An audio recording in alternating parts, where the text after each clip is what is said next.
Bonjour, une courte présentation pour vous expliquer en quelques mots et d'une façon extrêmement simplifiée qu'est-ce qu'un ERP, en quoi consiste un logiciel de gestion intégré en français. Donc pour cette présentation, on va partir d'un exemple, on va partir de l'exemple de Monsieur Martin qui est propriétaire de son entreprise et qui a un seul et unique client. Donc on va supposer que le client passe une commande à Monsieur Martin. Quand Monsieur Martin reçoit cette commande, il va donc lancer on va dire un ordre d'exécution ou un ordre de fabrication vers son entreprise pour pouvoir répondre à la demande de son client. Alors le produit vendu par Monsieur Martin, ça peut être des produits physiques, des services, peu importe, c'est pas l'objet. Pour répondre à la demande du client, Monsieur Martin, il va avoir besoin de mobiliser des machines, il va avoir besoin de mobiliser un ou plusieurs collaborateurs, il va avoir besoin de prélever des pièces dans ses stocks, éventuellement il va avoir besoin d'un fournisseur qui va lui fournir des produits semi-ouvrés par exemple, ou des sous-traitants qui vont lui fournir de la prestation ou de la valeur ajoutée.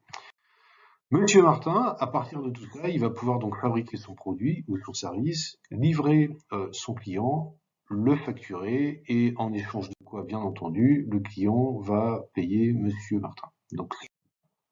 Donc là, on était dans une situation relativement simple. Maintenant, imaginons que l'entreprise de Monsieur Martin n'a pas un, mais des dizaines ou des centaines de clients, comme schématisé sur l'écran.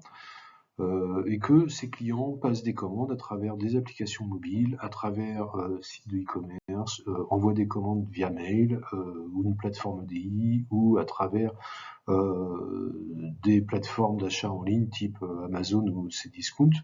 Tant et si bien que Monsieur Martin, il va se retrouver avec des dizaines de commandes. Donc là, Monsieur Martin, il va avoir une difficulté, c'est-à-dire qu'il va devoir planifier ses commandes dans le temps pour pouvoir répondre aux différentes demandes de ses clients.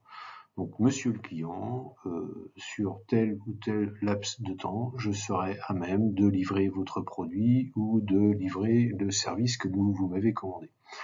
Là, on commence à imaginer que monsieur Martin commence à avoir un petit problème d'information et de masse d'informations à gérer. Monsieur Martin, il peut également avoir plusieurs fournisseurs, comme les clients, il peut également avoir une multitude de sous-traitants à gérer.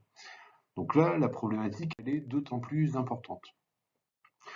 Donc résumons.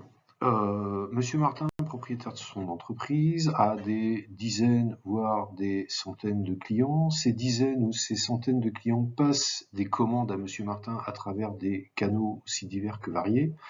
Monsieur Martin planifie toutes ces commandes dans son plan de production ou son plan de livraison. Monsieur Martin doit faire appel à tout un tas de fournisseurs pour mettre à jour ses stocks et de sous-traitants pour éventuellement prendre à leur charge des tâches que l'entreprise de Monsieur Martin ne sait pas faire ou pour de la sous-traitance de charge. Monsieur Martin, il va avoir également énormément de stocks à gérer et puis une quantité de collaborateurs beaucoup plus importante que s'il n'avait qu'un seul client. Donc à partir de là, Monsieur Martin, il commence à avoir une masse d'informations colossales à gérer et c'est là où un ordinateur va pouvoir venir l'aider, d'où l'utilité d'un système qu'on appelle donc un ERP ou un PGI pour logiciel de gestion intégré. Donc dans notre exemple, on a un ERP au centre de l'écran donc qui va récolter les commandes de ses clients, qui va intégrer, ingurgiter toutes les données de stock, les données liées aux machines, les données liées aux collaborateurs. À partir de toutes ces informations, notre système ERP, il va savoir calculer un plan de fabrication ou un plan de production pour l'entreprise de Monsieur Martin. Il va savoir proposer des ordres d'achat ou des ordres de sous-traitance qui vont être émis vers les fournisseurs et ou vers les sous-traitants. Ce qui est important et ce qui est intéressant dans un ERP, c'est que tous ces flux tels qu'ils ont été schématisés ici, ils sont aussi corrélés à des flux financiers, c'est-à-dire que tous mes mouvements de stock, tous mes mouvements de personnel, mes mouvements d'ordre d'achat, etc., ils sont tracés financièrement dans notre système ERP.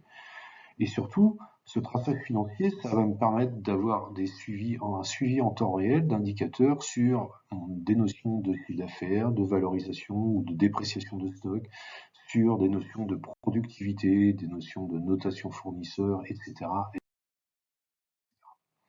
Donc là, on est dans un cas simple où Monsieur Martin, son entreprise est composée d'un site. Or, dans la vraie vie, si je puis dire, de plus en plus souvent, on est confronté à des environnements un petit peu plus éclatés, avec des entreprises qui sont multisites, donc avec des sites de fabrication, des sites de distribution, des entrepôts, etc., etc. Et dans ce cas-là, on se rend compte que les informations à gérer sont tout aussi importantes, voire multipliées par le nombre de sites, et on se retrouve avec des cas de figure ou des processus qui vont nous envoyer des flux d'informations dans tous les sens, entre les sites, entre les collaborateurs, les stocks, les fournisseurs, les sous-traitants, etc., etc. Et on arrive vite à ce qu'on appelle un plat de spaghetti. Et c'est là où un ERP va prendre puisqu'un ERP, il va se mettre au centre de votre organisation. Et c'est l'ERP qui va centraliser l'entièreté des informations, donc il va centraliser les commandes clients, il va centraliser les informations de stock, de collaborateurs, de fournisseurs, de sous-traitants. À partir de là, l'ERP, lui, va savoir vous calculer un planning pour chacun des sites et surtout, l'ERP, il va savoir vous faire collaborer tous vos sites ensemble. Bien entendu, tout ça en suivant, on va dire, les flux financiers qui sont reliés à l'ensemble de ces processus. Et on va garder tous des indicateurs qu'on vous citait précédemment, typiquement la productivité, le chiffre d'affaires, les stocks, etc., etc. Voilà, c'était extrêmement simplifié, mais c'était juste pour vous donner un très rapide aperçu sur les grandes fonctions d'un ERP. Et puis, si le cœur vous en dit, ici ça vous intéresse, je n'hésiterai pas à revenir, vous donner quelques informations complémentaires sur des modules plus précis de l'ERP, en l'occurrence des SAP. À bientôt, bonne journée, merci.